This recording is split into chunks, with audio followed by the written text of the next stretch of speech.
African Lion Awards. African Lion Awards.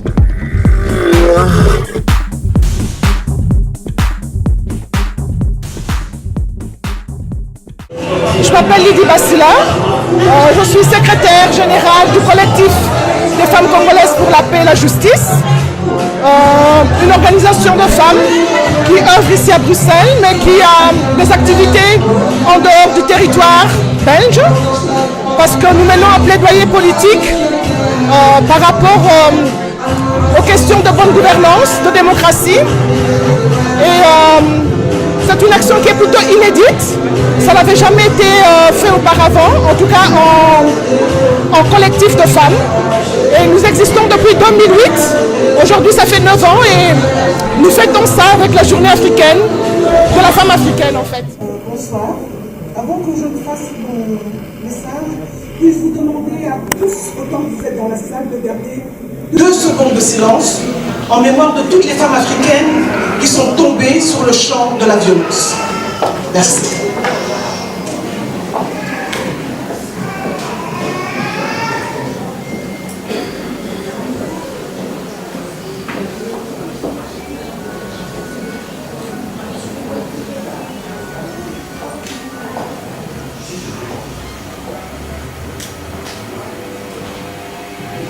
Je n'ai peut-être pas le chrono, mais je pense que nous avons fait notre minute de silence. Bien. Je m'appelle Lydie Bassila, je suis la secrétaire générale du collectif des femmes congolaises pour la paix. Et aujourd'hui, en fait, je viens vous faire un petit témoignage de l'action des femmes congolaises ici en Belgique.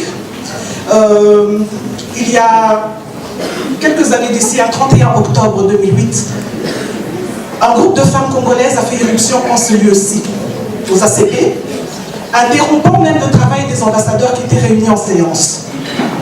Et elles étaient venues en fait parce qu'elles avaient un message à faire passer. À l'époque, le Congo était agressé et elles avaient vraiment besoin de le dénoncer. C'était une première action de femmes noires, mues par un désir véritablement de justice, qui s'est levée d'un coup et qui a pris cette initiative d'aller au-devant des politiques. Aujourd'hui, ça fait 9 ans. Et cette aventure, elle continue. Ce groupe de femmes, aujourd'hui, elle s'est structurée, elle s'est organisée, elle s'est formée, elle s'est informée, afin de pouvoir mener ce qu'on appelle un plaidoyer politique. Autour de la question des violences faites aux femmes, ça a été un prétexte pour nous, les femmes congolaises, d'aller interpeller les politiques. Et je peux vous assurer que nous avons récolté des bons résultats. Permettez que je lise.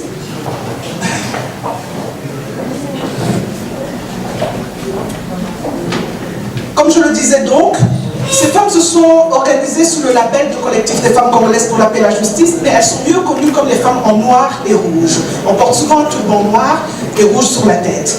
Ce sont toutes des femmes qui ont la fibre sociale, qui œuvrent dans le champ associatif et qui participent au maillage tant social qu'économique au sein de leur communauté de base en Afrique. Ce sont ce qu'on appelle des acteurs de changement. Mais ces acteurs de changement voient leurs efforts en fait ruinés par des conflits armés récurrents. Il est bien connu qu'il n'y a pas de développement sans la paix. Aussi ont-elles décidé de monter au créneau pour aider à la restaurer les conditions d'un état de droit et de bonne gouvernance. Convaincues que ça ne peut pas se faire sans la participation des femmes. Et donc au cours de ce lobbying, elles vont rencontrer des personnalités d'influence telles que les représentants des partis politiques, les chefs de diplomatie d'Europe et d'Afrique, des hauts responsables d'organisations internationales, des chargés d'affaires, avec lesquels ou contre lesquels, c'est selon, elles vont croiser le fer, battre, se débattre, argumenter. Mais ce que vous devez savoir, c'est que toutes les actions que le collectif a menées n'avaient qu'un seul but, une seule motivation, c'est faire entendre la voix des femmes là où elles sont, qu'elles soient entendues dans tous les débats d'importance, que la femme soit systématiquement consultée, surtout lorsqu'il s'agit de trouver des solutions au conflit, et que les matières débattues tiennent compte du genre. Et donc pour ce faire, elles vont prendre la parole dans des cénacles, tels que le Sénat belge, le Parlement européen.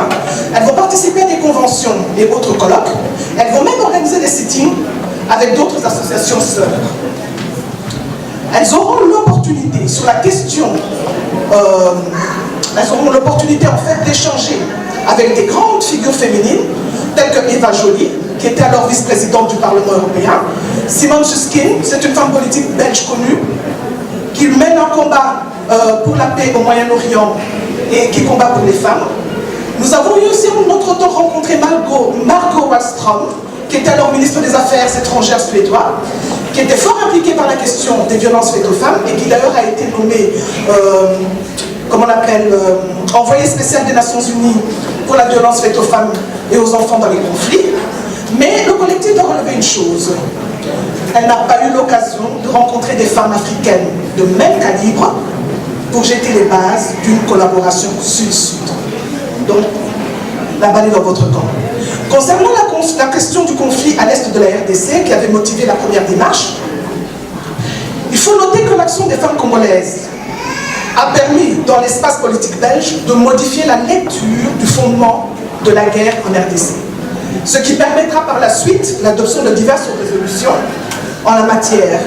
Et je peux vous assurer que c'est un fait sans précédent, parce que nous avons pu nous faire bouger les lignes.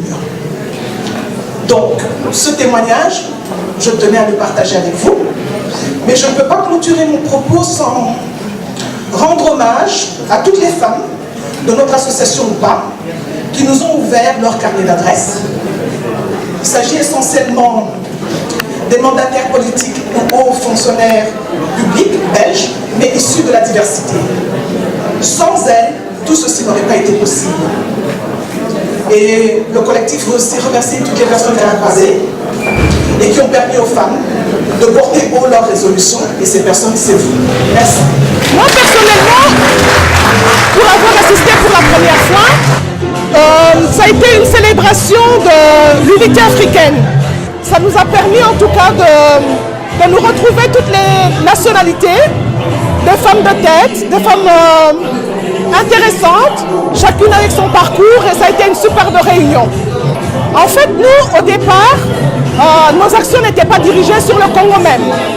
Nous étions, comme on appelle, une caisse de résonance, c'est-à-dire parler au nom de ceux qui ne viendront jamais au niveau de l'Union européenne, au niveau des dirigeants de l'Europe. Puisque nous étions ici, nous avons pris sur nous de parler pour eux ici. Et Bruxelles est la capitale de l'Europe.